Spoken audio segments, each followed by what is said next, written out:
Așa arată prăjitura deșteaptă cu mac. Are mai multe straturi, are un strat de cremă format, se formează singur, este foarte gustoasă.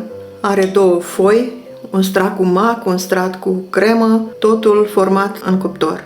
Bună ziua! Astăzi pregătim o prăjitură deșteaptă cu mac. Avem nevoie de 5 ouă separate, 5 gălbenușuri, 5 albușuri, 100 de grame de făină, 125 de grame de unt topit și răcit, 125 de grame de zahăr, puțină vanilie, 100 de grame de mac măcinat neapărat și 500 de ml de lapte. Peste albușuri am pus și puțină sare, o linguriță rasă cu sare și le batem spumă. Începem cu ele.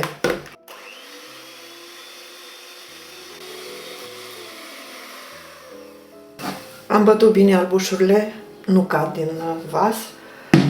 Acum batem și gălbenușurile. Punem și zahărul.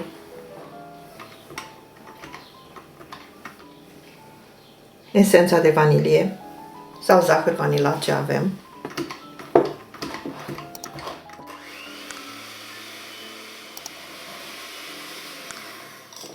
Și acum amestecăm toate aceste ingrediente în lapte, în cele 500 de ml de lapte.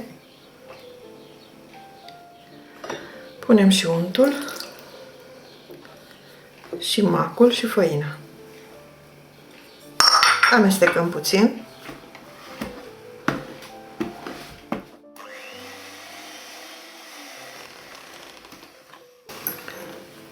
Renunțăm la mixer și amestecăm și albușurile. Puțin câte puțin, cu mișcări largi. Această prăjitură se face foarte, foarte ușor și se numește prăjitură deșteaptă sau prăjitura magică, pentru că își alege 3 straturi, 3-4 straturi. Acum, având și mac, normal își alege 3 straturi numai când este și cu vanilie. Doar cu vanilie. Acum și cu mac își va alege și 4 straturi.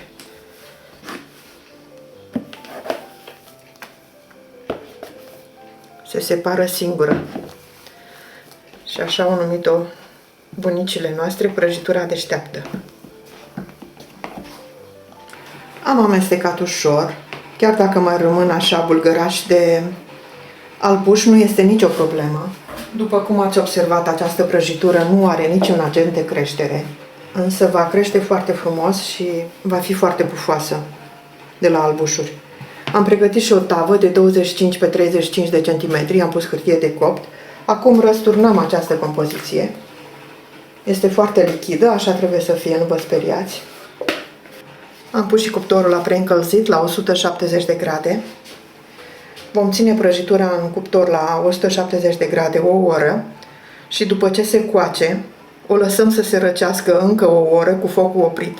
Oprim focul și o lăsăm acolo în cuptor, ca să nu se lase brusc, să nu iasă brusc la temperatura camerei, să se răcească treptat. Prăjitura s-a răcit, acum o pudrăm cu puțin zahăr. Am lăsat-o și s-a răcit în cuptor. Îndreptăm marginile.